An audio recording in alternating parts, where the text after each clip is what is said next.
Hello, everyone, and welcome to the panel Emotional Agility HR's Guide to Navigating Workplace Dynamics. So, this panel is part of the February series of Hacking HR. Hello, everyone, and let's kick off with asking who everyone is joining from. I am Mine, and I'm joining from Istanbul, Turkey. It's almost the end of my day and end of my week. So let's see who we have in our audience. Hello, hello, hello. For most of you, I think it's the beginning of the day. It's a Friday. Good morning. Good morning, Antonio, Jacksonville, Florida. Who else do we have? Do we have anyone ending their day just like I am? Canada, New Jersey, Wyoming. Okay, we have so many people from the US, Oklahoma City, Colombia, Dubai. Okay, we have someone from Dubai. It must be an hour ahead of my time. It's like 8 p.m. Probably. Okay, we have someone from Paris. We have people from Europe, Colombia, Dubai, Ireland. Okay, Uzbekistan. Great. That's quite close to where I am. UK, Malaysia. Okay, it must be really late for you. Thank you for joining. Mexico, Albania, Tashkent, Uganda. Okay, we have such diversity in our audience, and I love this diversity of Hacking HR panels because, like, we have a great, immense global community. And today, we have our panelists, and it is like a topic really dear to my heart. Is about agility, how we are using emotional agility. We have Julie, Evelyn, Elisa, Susie, and Mary with us today. Let's have them on the stage. How are you, ladies? Welcome. Hello, hello. Hi, thank you. Good morning. Morning, evening, afternoon. Is it morning for everyone on the panel? No. Okay. It's afternoon for me. It's afternoon for you. Where are you joining from? Toulouse, Southwest France. Okay. Okay. So we have one more person on the panel from Europe. I'm just, so we have someone from Malaysia. It's like he is watching us. I think in Malaysia it must be like 4 hours from me, like 11 p.m. maybe even like midnight. Yeah. Okay, so let's start with a quick round of introducing you to our audience. Alyssa, do you want to go first? Sure. Welcome, everybody. Excited to be here as it's been a hot topic over the last few years. My name is Elisa. I'm an HR leader. Spent the last 10 years helping startups scale rapidly globally. So that's been exciting. And I'm excited to talk to everybody here about what we can do to help organizations rebound and regain some emotional agility here as we move forward. Yeah. Thank you for joining us today. Evelyn. Hello and welcome. I'm calling from Philadelphia, and I've been doing HR for a little over 15 years. I'm currently an HR leader with a merchandising company. And much like Elisa, my passion is startups and helping them build rapidly as well. And I'm excited for today's call because emotion needs to get back into the people part of the business. So I'm excited for this. Okay, this is great. I'm a startup person too. I'm mentoring startups, so we have a good representation of the startup mindset today. It's great. Julie. Hello, everybody. I am Julie Stincati. I am Vice President of Human Resources for an organization, a global organization in Boston. I've been in human resources for 24 years, variety of companies, private, public, startup, private equity, venture backed, and emotional agility is definitely near and dear to my heart as we foster environments for folks to bring their true selves to work. So I'm excited to have this conversation today. Great that you have experience with different scales of companies, and we will be talking about that too, about the differences, how that makes a difference. And Susie. Hi, so I'm thrilled to be here from Toulouse in France, as I said. I'm the founder and managing director of Transform for Value, and my quest and our quest is to help organizations create more inclusive and collaborative environments. So, of course, emotional agility is key, looking at the human dimension of ecosystems, but also of organizational systems. So I work with a couple of startups, but I also work with SMEs, large organizations, and governmental institutions and charities. So I'm going to bring that to the mix, and I'm really looking forward to the conversation. Thank you. That is really great. So we have great diversity in your backgrounds too, and that's going to add lots of spice to our discussion. Before we go deep into the discussion, let's talk about what emotional agility is. Let's define it and just talk about what that means. Because like for some of our audience, it might be a new thing, like a new terminology or something that they've heard for the first time. So to just define and be on the same page, what is emotional agility? Evelyn, do you want to go first?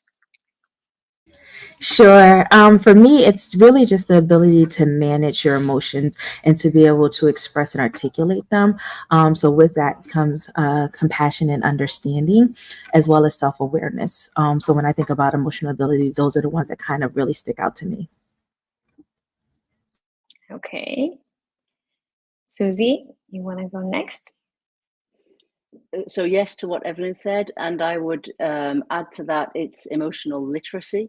So I have the vocabulary to express my emotions, and I have a certain amount of mastery of regulating my own emotions and therefore interacting with others' emotions. That's my definition of emotional agility.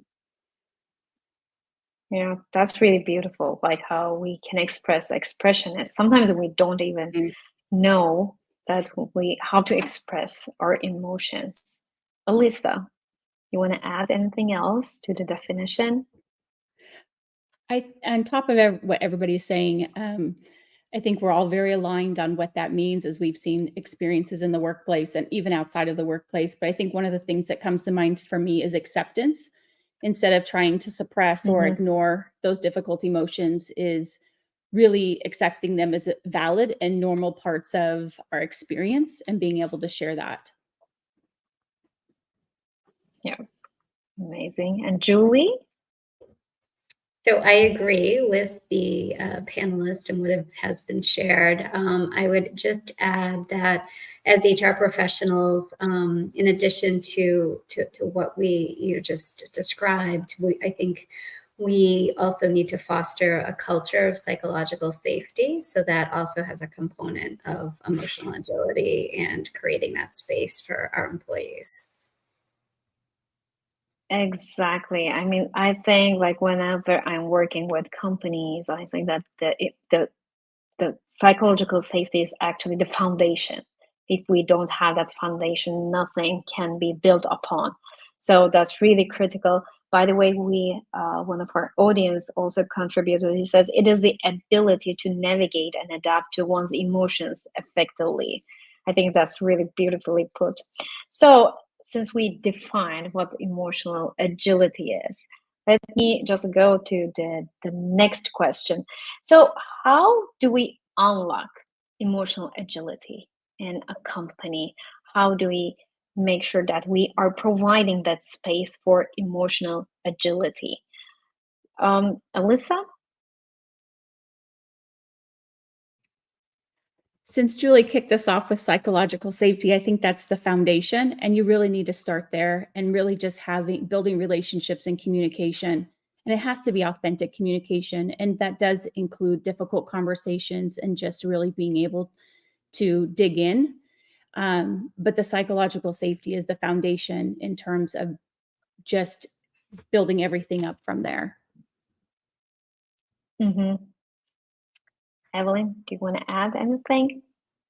I'm agreeing wholeheartedly with that. And I think another level of that is also fostering a space where collaboration and learning and development is critical because we're constantly growing, constantly changing.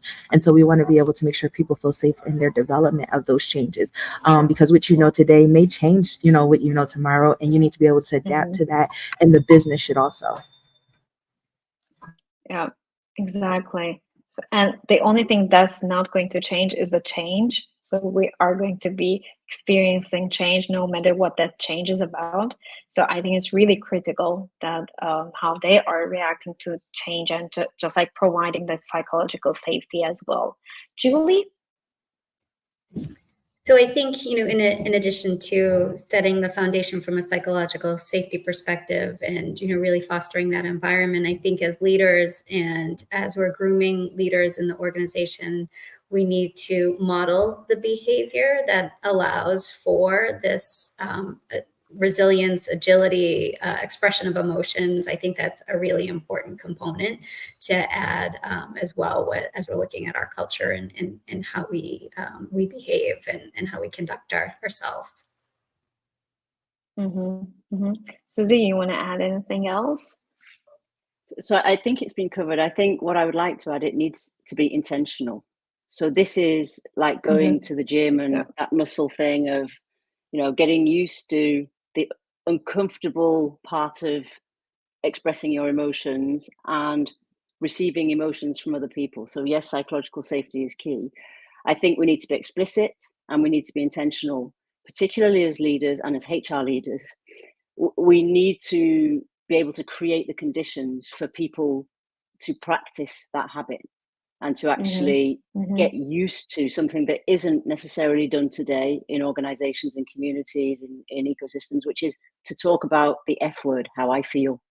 So, but I think that's really important, is that yes, role modeling, we give the permission, we create that space where people can actually start experimenting with emotions, and agility will come as we get used to doing that.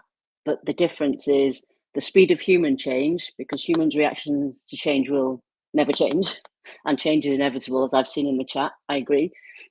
And therefore, the speed of agile in a software world is very different, of course. So I think constantly balancing and bridging that to make sure that humans are as comfortable as they can be in that uncomfortable space. So I would like to talk about change because since the pandemic, the change has been more dramatic and we have been seeing so many changes in the work life. So I would like to understand how the leaders can use the emotional agility to navigate through the change and also manage the change, lead people through this change. And as we are discussing this, I would really like to understand how that changes the leader's approach and how they are using the change in a startup world versus an enterprise or an NGO, so that we understand, what kind of perspectives do we have into this topic. Alyssa. I will speak from the startup arena. As things are moving rapidly, I think we forget to check in and pause and take stock in what's happening. Doing, what I would call, kind of a gap analysis of you're growing rapidly, you're adding people, you don't realize that your culture is shifting in ways, processes are shifting, tools are shifting, and you tend to start sprinting a marathon. And, that gets very lengthy and difficult to do over time. So there has to be breaks. Just, I always say in a marathon, you're still taking breaks and taking water, and you run faster at times and you run slower at times. And while startups are always a go, and Evelyn can probably relate to this, it seems like it never stops. But at the same time, you still need to have those pause and breaks and really have check-ins. And are you where you want to be, not only as a business, but also as an organization with people? And that can be difficult when, you have funding and you're supposed to reach certain financial goals and things of that nature, but there has to be a pause, check in, take stock, restart, be okay with saying, hey, this is not the direction we want to go, and deciding what that new direction is. And I don't think we do that quite enough, as much as we should, is the pressure of startups to show results so quickly. So that's probably one of the things that I would, as I move throughout my career, things that you continue to try and change is like, how do we create those pauses for that emotional agility in the organization, and building resilience, and the psychological safety, and the awareness and acceptance, and the intentionality of those communications. I think those are the things that come to mind for me in a startup arena. Now, as you're talking about this, that reminded me of the stress that the leaders are also bearing, because as they're going for a funding stage, it's more stressful for them as well. But it's really important how they're managing that stress, and how they are just cascading or not cascading it down to the people. So managing the emotional agility there. So Evelyn, how do you want to add on to that? I would add to that probably transparency. I think sometimes we all as leaders hold it in and don't want to always communicate or articulate what's going on, and that causes some of the stress, right? So I think some of the ways to eliminate that or alleviate it is to be transparent on where you are, where that pause may be necessary, where that reset may be necessary, or even if you're unsure of where that reset or that pause is needed, but the trajectory that you're going is no longer, the right way, and be open to being able to pivot and be adaptable to ideas, and understanding that there's multiple ways to get to the same goal. So your way may not be the right way for this space, but someone else may have a different way, and we still end up at the same goal that we have. Yeah. Julie? I think it's important to always be mindful of how you show up. So how you show up as you're starting to think about the change in the organization, how you show up as you're communicating the change in the organization, I think is critical to success. But I do like, that Alyssa had shared, taking breaks, and, I would also add, being mindful and putting feedback loops and channels in place so you can, course correct as you're going through change, because there's going to be periods of time where it's very straightforward, and there's going to be times when things you may need to pivot, and you may need to really flex your emotional agility muscle, if you will, to change directions or change courses. And again, as leaders and HR professionals, it's how do you create a better employee experience as you're trying to navigate that change and taking care of the emotions of the employees that are in your care. Yeah, Susie? I think all of that, and picking up on that point, particularly in larger organizations, reading the emotional landscape is really, really important. And so you need to pause for that, as Elisa says. You need transparency, you need the psychological safety. I think it's really about taking the time, but also the quality of the conversations you're having.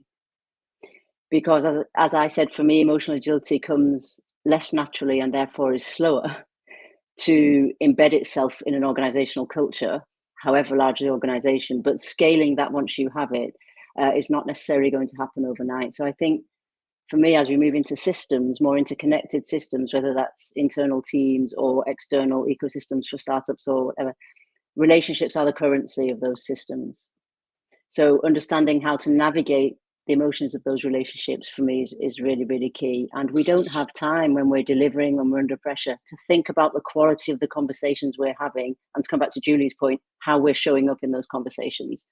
So being mindful of that is really important for me. And it's so easy for us to say that now. But when you're under stress in front of founders, investors, delivery teams, bosses, yeah, it's that step back that's so hard to take sometimes. So since it is hard, and you have been mentioning the consistency too, because it has to be consistent, it has to be intentional. How can we use the tools? I mean, can the tools be helpful in making it more consistent, or maybe more automated, not being person dependent in the companies? How we can just utilize some tools to make this more sustainable and just maybe equal across the organization. Does anyone want to go with like any experience with using these tools? Piggyback off what Julia said about feedback loops, that's a way to use automations and making things a little more systemic driven. So being able to embed those into your culture. I know like working at a place like when I used to work for Amazon, they had it automatically. So when you open your laptop, you get a questionnaire, or as you're closing for the day, you'll get something versus something you have to remember to do or remember to send out. It just automatically did it. I think also where you can reduce your amount of time spent on tactical, so you can be a little bit more involved in the experience and the strategic part, that will help as well. Yeah, that's really, by the way, I liked how they were assessing how you start the day and the day, because sometimes we might, even in the bigger organizations, we might lose track of how people are feeling, and maybe even just like during the hectic day, we just like forget about to check in with people to see how their mood is. So I think it's really like automating that process is, I think, a brilliant idea. Anyone else with the tools, any experience that you have? For me, I would say engagement surveys are helpful. So you can pulse the organization, see how folks are feeling, and then the follow up from there, I think, is more of the human connection and focus groups and things like that, as you hear directly from employees, and then you action plan around that. But and also from a communication standpoint, it's aligning messaging with leaders, if you are going back to change, or if you're going back to, something that you're looking to shift culturally, just ensuring that it's consistent and, that everyone is on the same page. By the way, someone is asking about Amazon's feedback tool. Is that proprietary or can it be purchased? Not sure, not 100% certain if it could be purchased, but I'm sure if you go on AWS, they have some type of tools. I'm no longer with them, so I don't know if they have it or not. I'm not sure if I'm allowed to name a couple of brands, but there are companies, if you want Google, I can name if you want. There are some, providers that I have been working with, and they're doing an amazing job. They're doing like pulse checks, daily mood checks, and so I mean, I can just like comment on LinkedIn under this video recording once we're done. Elisa, any tools, any structures that worked for you? I have a love-hate relationship with some of the tools sometimes. There's survey fatigue as well, and also recognizing when the surveys go out. I've learned through experience of, potentially sending surveys automated to go out at a certain time, and you realize that it's right after maybe an unwelcome announcement and things of that nature. And so you can see the shift of the organization, but that also gives us feedback of how do we communicate better, things of that nature. But it can definitely lead you down a rabbit hole that may not necessarily be the true sense or where the organization is feeling at the moment, but it does give you an instant. It's kind of like when you're in a room and you tell a bad joke, right? And you're like, oh, bad joke. And then you have to recover from it. The recovery can be taking away from things that really are items that we should be focusing on. So the communication piece and using the tools appropriately, making sure that your employees trust the tools. There's a lot of information and conversation going around where, do they really feel like if you're saying anonymous, is it truly anonymous? If you don't want it to be anonymous, really, is that part of your culture? Is that what you're trying to create inside of your organization? Or if you're really trying to give people a voice through anonymity, how are you doing that? And is there a trust inside of that? And so I think there's this battle right now that I've seen a lot in communication, not just on LinkedIn, but in other social media platforms, where employees are really trying to understand the trust within the organization and how much to share, which I think feeds into the emotional agility. Are employees suppressing feelings because they don't trust that psychological safety, or maybe a conversation didn't go well with a leader and now they're cutting themselves off.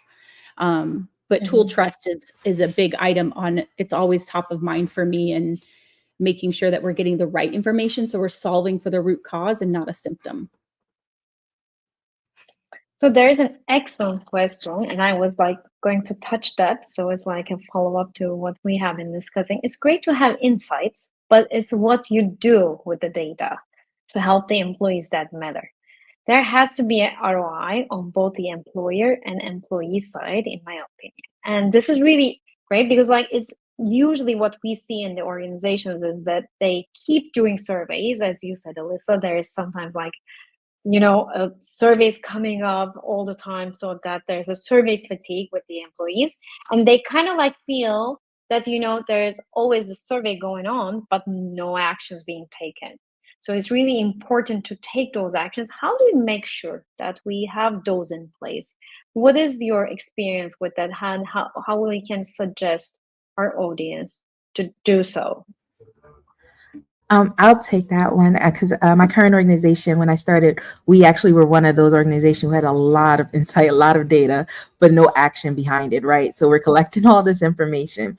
And one of the things the CEO, the new CEO did coming on was pivot into having more roundtable discussions. And from each roundtable, he took away four takeaways, right? And he agreed upon them with that group of roundtables.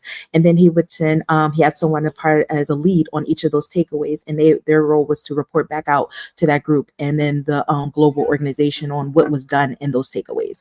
And we found that to be a lot more successful than all of the data combined on what we collected, because it heard the voices immediately. 2, it took action on those voices, as well as gave visibility to the action on those items as well. And I think if I build on that, it's not just the tools, it's the practices around it. And every leader has personal agency to do that. So we come back to Julie's point about the Pulse survey, and then your point, Evelyn, about people seeing what you're doing with the data, transparency around what you're doing with the data. But nothing stops you as a leader from putting in rituals that are built around better listening or other sort of more emotional agility skills that will then help make the tool a lever for a more psychologically safe space. And I think often we focus on tools without doing something with the data, but without equipping employees and leaders to actually have better conversations, be bolder in the way they express things, be more transparent in the way they're dealing with things. So we're back to communication and listening for me, but actually intentionally put it back into the system with the tools so that we can leverage what digital brings to the speed of agility. And to add to both Susie and Evelyn's comments, I would say, getting employees involved, having them, help solve some of the issues that may have been identified, because then they can become your ambassadors for change, and they can also help you move things forward. Yeah, so that it does not stay only as a data, but as we were talking about intentionality too, so that is like an intentional effort to support the emotional agility in the company. And now that we are talking about, by the way, does anyone want to add anything on this topic? Or shall we go to it? Okay. So now that we talked about how to assess it and how to implement it, and I would like to talk about a bit about culture, because as you said, Susie, I mean, it's really related to how we are embracing, how we are building the rituals, how we are just like reinforcing it. So it is part of the culture. But how do we make it part of the culture? I mean, is it like, we are building the culture and taking these actions, or like, getting insights, using tools, taking those actions and building the culture? How does that work? Who wants to go? I'm happy to start that conversation. I think for me, cultural change, so essentially behavioral change, is done one habit at a time. And we can use these tools to be explicit and build on what that brings. And I see, delegating and empowering people in the chat, the shared vision. If you start from the blocks of empathy and psychological safety, we have created the conditions for then co-responsibility and collective vision. Because I think accountability and personal agency are not explicit enough in organizations in general, whatever the size of organizations. Humans are what humans are. We want to belong to things, but we also want to hold our area. So that needs to be an explicit discussion that is normalized around how we think, act, and interact around here, which is my definition of culture. So it's like a mindset of mindsets. And of course, I'm a big believer in doing small things well and then scaling them, because that's also how you build trust in tools, but also in we will do what we say we will as a top leadership team, as the next level down, and as big communities. So I think they can have a lot of impact if they do small things well, and you just get key influencers using the same tools, which can be simple. And design thinking and things like that lend themselves to helping people think differently, putting them in a different space. So just, for example, using design thinking to design your meetings can have really quite a big impact, not only on your team, but on the other teams that you interact with.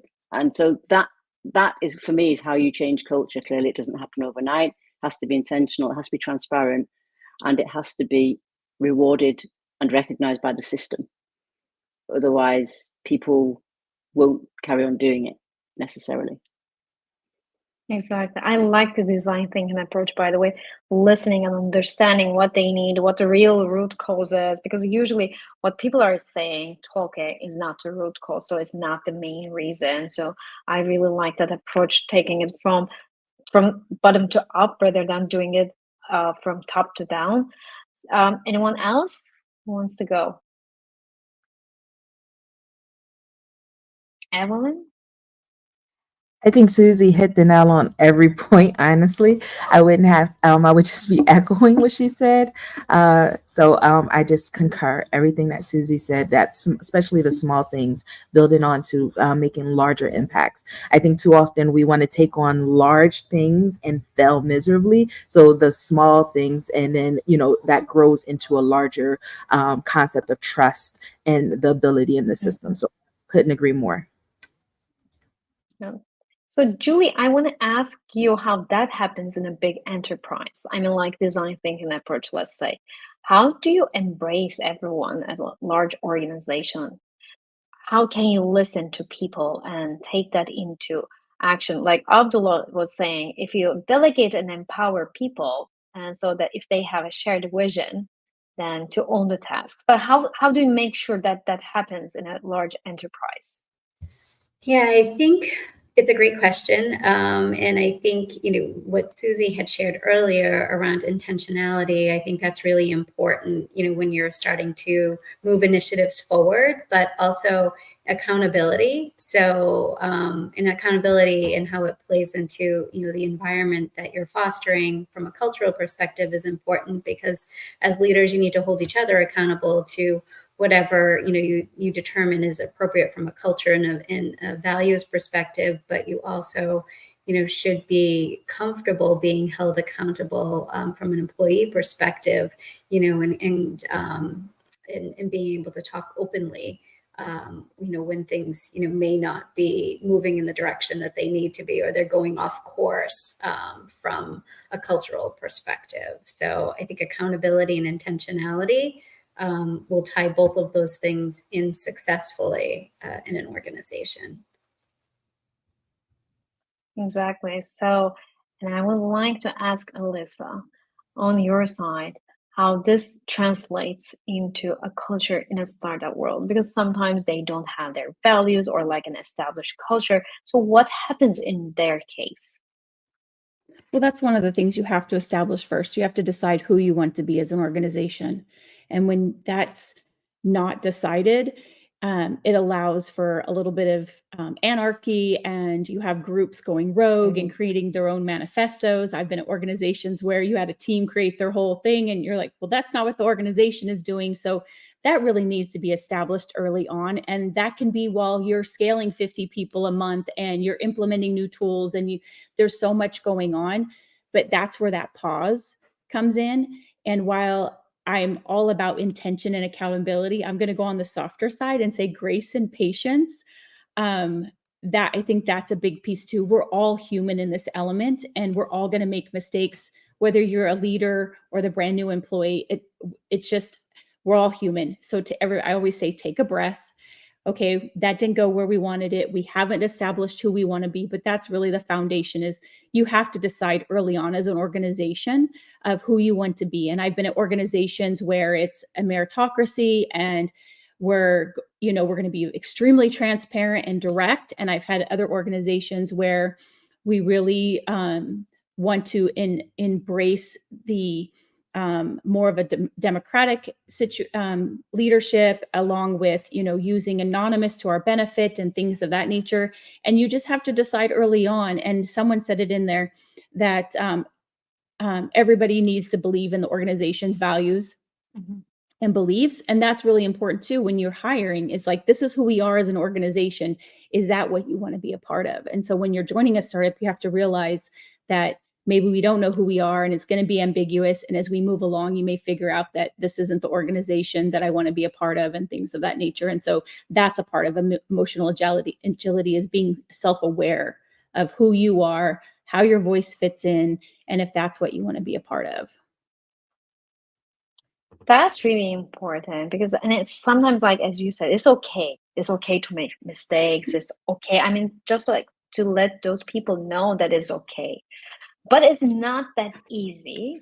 And when our audience also mentioned that, walking the talk, the leaders, Jackie was mentioning that in building the culture, it is important that the leaders walk the talk. So with most of the projects that I am involved in, usually the problem is the leaders not walking the talk. I mean, they want to have the change, they want the things to happen, but when it comes to reality, they're sometimes not walking the talk and being a role model. How do we make sure to just like, be on the same page, shake hands with the leadership, so they are being role models, so that, because like sometimes when I'm talking with companies, they say, this leader is doing great, but this leader, he's not really doing it that great. So how do you make sure that that does not happen, and it is just like, equally well executed among the leaders in the organization? I think one of the things you Evelyn? mentioned, when you see a leader, when you have one that's doing great and one not doing great, I think one of the questions asked is, why is that leader not doing great? And what has been done to help that leader and or shift the leadership in that space. I think too often companies allow underwhelming leaders to maintain, which diminishes the trust of their employees and the trust of the organization, which goes down the path of they're not walking the walk and talking the talk. And so I think in order to build that trust and to continue, they have to admit that, hey, this person isn't achieving, and here's what we're doing to do to manage that. And it doesn't have to be like we're putting them on Broad Street and putting their disciplinary information out there, but it needs to be through intentionality, and the organization needs to see that action was taken in some way, form, or fashion, whether it's changed behavior of that leader and or a replacement of that leader. And I think sometimes organizations fail to do that, which ultimately fails the employee experience and the employee's trust with them. Anyone? About leadership. I agree with I agree with that, Evelyn. I think there's a big piece to do in parallel, particularly with the top of the organization, around them walking their talk, and essentially what happens if they don't. So what's the consequence or the explanation, and do we use that as a lever for giving permission for vulnerability? So maybe that leader doesn't feel comfortable with that. I think for me, the big shift in general in society and organization is from ego to eco, I like to call it. So as we get more collective, and this is often linked to ego and our own sense of identity and status in the organization. And there are myths in organizations around leadership that still exist, and we're in the middle of taking those apart. So just typically, very stereotypically, strong leaders don't show vulnerability. Okay. And that, even though we're breaking it apart and there's more discussion around those topics, it still exists, and there is still that perception. And I saw somebody in the chat ask around the generational differences. Should we talk about yeah. those? Yes, absolutely. We should talk about those. I think that is part of bringing the diversity of the 5 generations we often have in organizations today to the table, saying what does each one bring and where do each one have hopes and fears. But that's a very vulnerable discussion for some people. So I think part of it is working with the top so that explicitly we define what role modeling means. So if I say speak up, respect, spirit of entrepreneurship, what behaviors am I expecting to see at the top from those leaders? And I think that conversation needs to happen, whether it's a startup, an SME, a large organization. People will always look up to see what's happening, and that's normal. So I think it's important that it happens. And to come back to Evelyn's point, if it doesn't happen, then what happens? What's the conversation around that? Yeah, so Abdullah was also mentioning that the governance, like having a governance around it so that we know what happens if that does not happen. So it's really crucial. Absolutely. By the way, Susan is also commenting. I loved her comment. Ensure that emotional agility is a core component of leadership development initiatives. This includes workshops, seminars, and ongoing programs that help leaders cultivate and refine their emotional skills. Offer executive coaching to some of the leaders or leadership training, for example. This is really great because most of the time the leadership skill training or workshops, they're around effective listening, prioritization, and how to manage difficult conversations, but it's more on the technical side. But I think this soft skills are really key, and this is why we are talking about emotional agility and how they can just manage that. And Julie, Alyssa, do you want to add anything on top of what we have been discussing? I love Susan's comment, as I am very passionate about career development and learning and development all in one. And as someone grows in their career, their attention or attendance in those types of programs become less and less.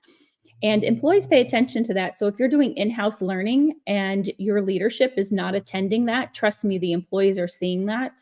And that is a sign of whether they think the leader is engaged or a part of the group or participating. And then that's where you'll start to see a division in culture and suppressing of that emotional agility that we're looking for, because they're like, well, if they're not doing it, then I shouldn't do it. So you really need walking the talk. We've been talking about that accountability, intentionality. Those are all of the pieces that build that. And those are the little blocks that go into that psychological safety that Julie was talking about. And unfortunately, it falls on the leaders, and it's, we choose those roles and those positions. And so we just have to show up in a way that people actually are going to watch us, and we're doing, it's kind of like,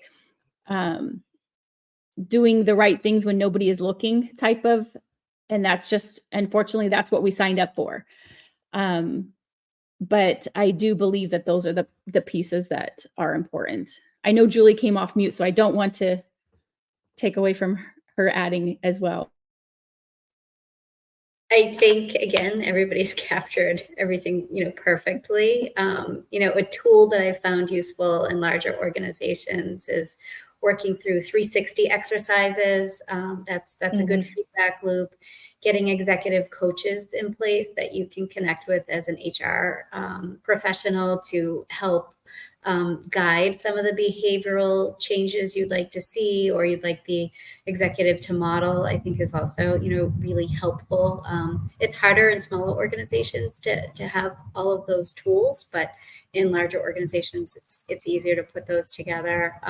In smaller and larger organizations, you could also develop leadership competencies, and then that could be a guide that you use across the organization to talk about what you really embody as an organization and what it needs to be, a leader, and then obviously hold people accountable to that.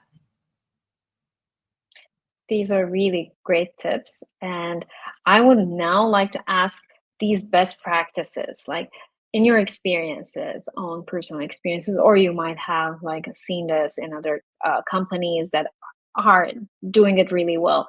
What were some best practices to give an idea to our audience if they want to embrace that in their and implement that in their organizations? Alisa, do you want to go? Oh, so many. We've talked a lot about them here, but Timur in our chat nailed it. I think empathy is cultivating that empathy piece is really, really important. Learning to see how others may be seeing a situation and being able to see things through other people's eyes, I think is super critical in building alignment, acceptance, even accountability. When there's that agreement and alignment, it's much easier to want to be accountable and to be a better person. And I'm still going to go back to what has been my motto for several years now is grace and patience. Really accepting differences. I think that is super important. Not everybody's going to think like us, right? There's more than one way to get from Los Angeles to New York City. And as long as we all get there by the deadline, then it doesn't really matter how we got there. And we can we can talk about best practices afterwards. But at the end of the day, people want autonomy. They want to be accepted. They want to be able to be who they are. Julia talked about being our authentic self and showing up who we are. I think those are some key pieces. But I think the first piece is the cultivating empathy is really, really key, is just allowing a level playing field for everybody and acceptance. Yeah, and also Autumn just said, listening employees, not offensive and defensive. So being like neutrally listening to them, genuinely trying to understand how they're feeling on their emotional level. Susie, you want to go next? I was going to pick up on the listening, following on from what Alisa said and from what Utan put in the chat. I think listening is important, and listening to understand as opposed to reply or respond, because that's what our delivery oriented, fast paced environments bring us. And it's that nice feeling of, oh, I've done it, I've delivered that, tick, I'll do something else, tick. Am I really listening to you to understand where you're coming from? No, I'm probably listening to give you a solution or to try and fix something. So I think if I translate that into actions in an organization, listening tours. So leaders going on listening tours and actually listening to what their employees have to say, and then something being done with that. Julie mentioned focus groups right at the beginning, getting input from your employees, understanding what they think, what they're experiencing. And I think if I go back to basic human needs, humans want to be heard, seen, and valued. So to bring my best self to work, that's what I would like. It doesn't mean you have to take my idea. It doesn't mean it has to, you have to always do what I want, but it's great for me to be able to contribute what I've got to contribute. So I think listening at every level of the organization, peers, teams, departments, executive committees, listening to your people is really, really, really key. And it sounds so simple and it's so hard to do because we're all under pressure to deliver. That's what I was going to say, because when I'm listening to you, it feels like, this is so straightforward. I mean, you listen to people, like, why are we so much overcomplicating, overthinking about this? But when it comes to implementing it, living it as a behavior in the company, it doesn't happen.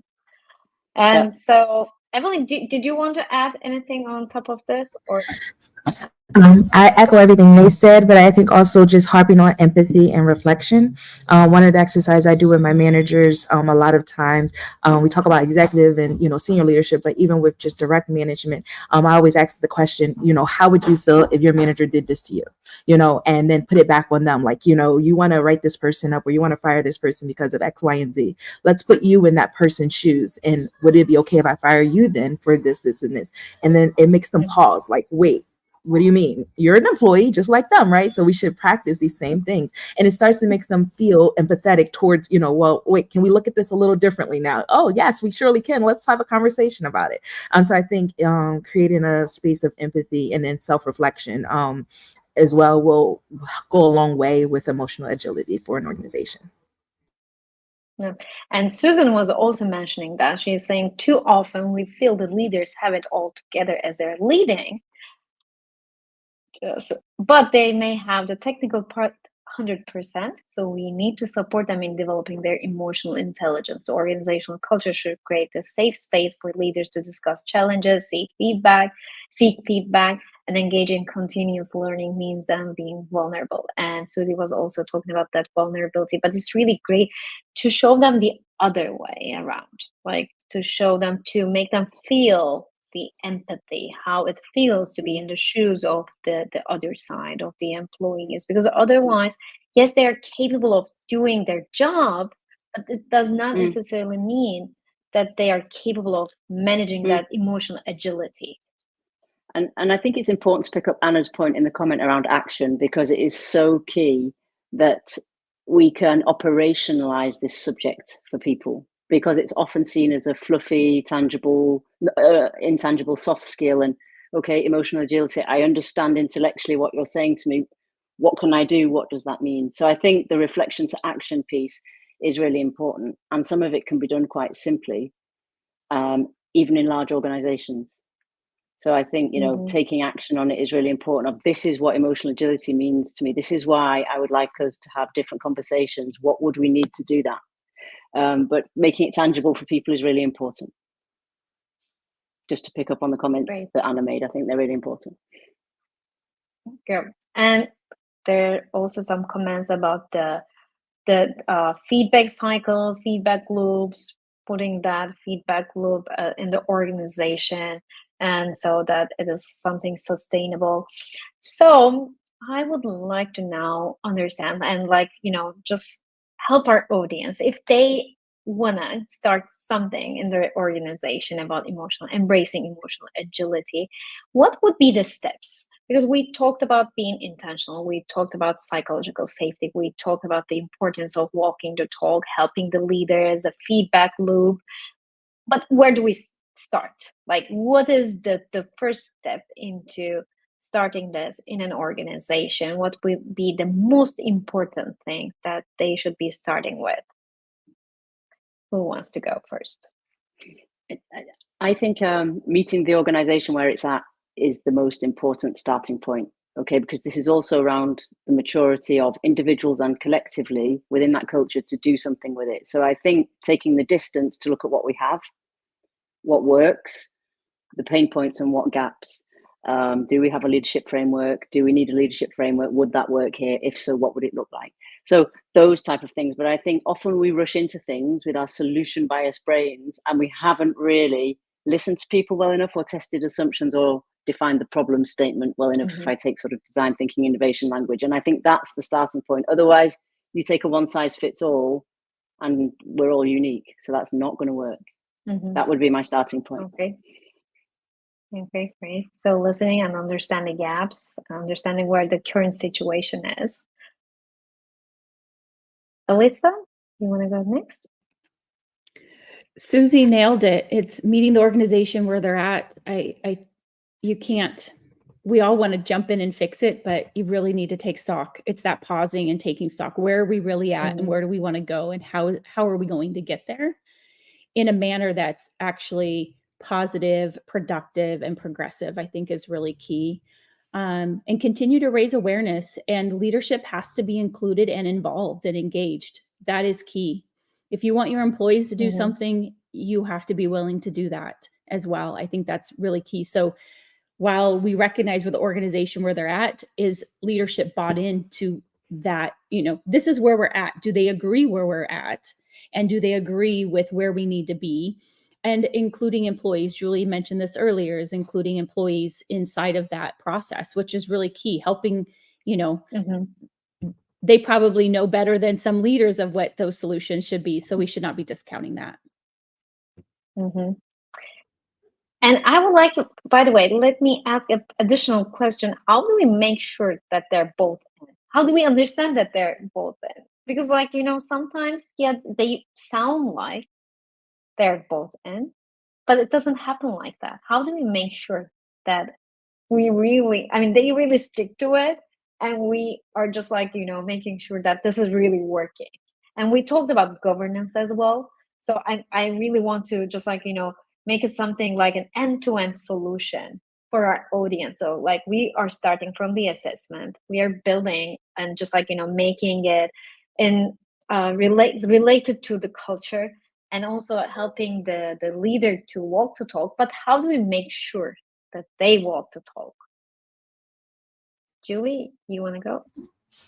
Yeah, I think it's check-ins. You're checking in with leaders, you're checking in with employees, you're again ensuring that they're walking the walk and talking the talk. And also, as Alyssa had shared, the grace and patience, I really like that. I think it's we have to remember that we're human, and at times of stress, people may act differently, and that's okay. We course correct. We go back to where we need to be. So I think that's a really important practice. To make sure that you're putting in the organization as well. Yeah, that's really great. Okay, so we started with assessing the current situation.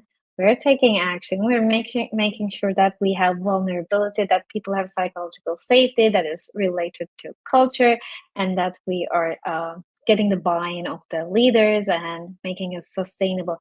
What's the last point, Evelyn, to make it sustainable?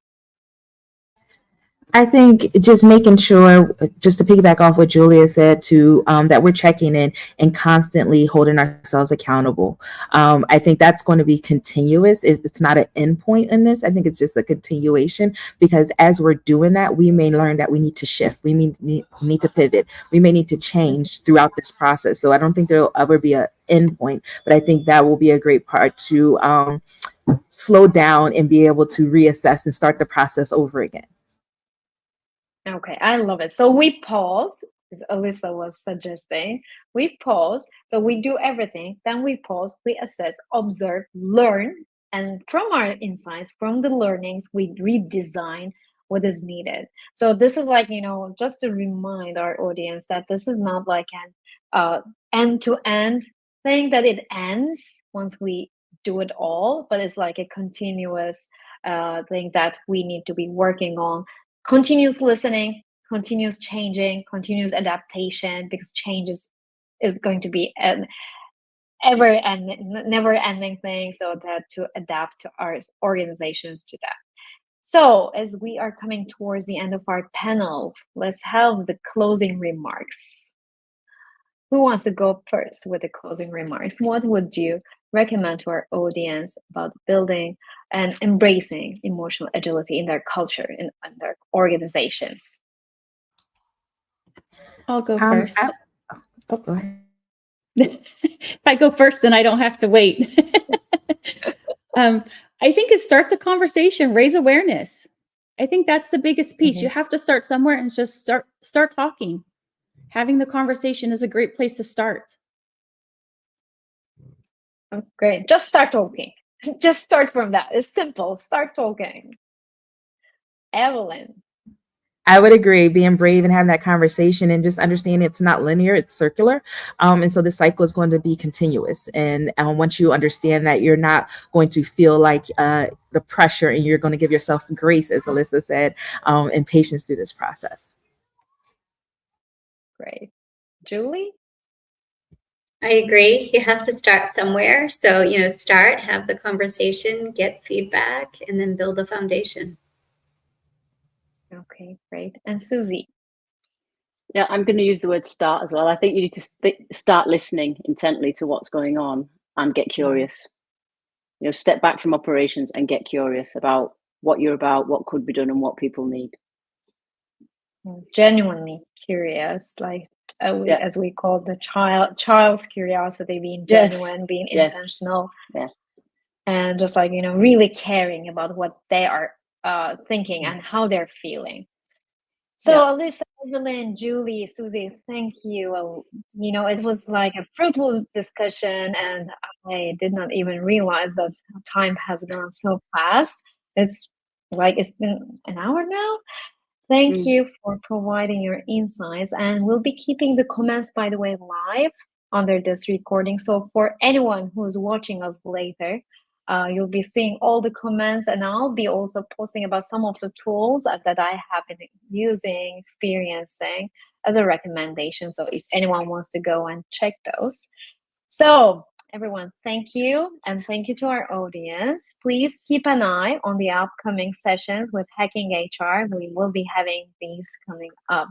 So thank you, everyone. Enjoy the rest of your days and have a great weekend ahead. Bye. Bye. Thank you.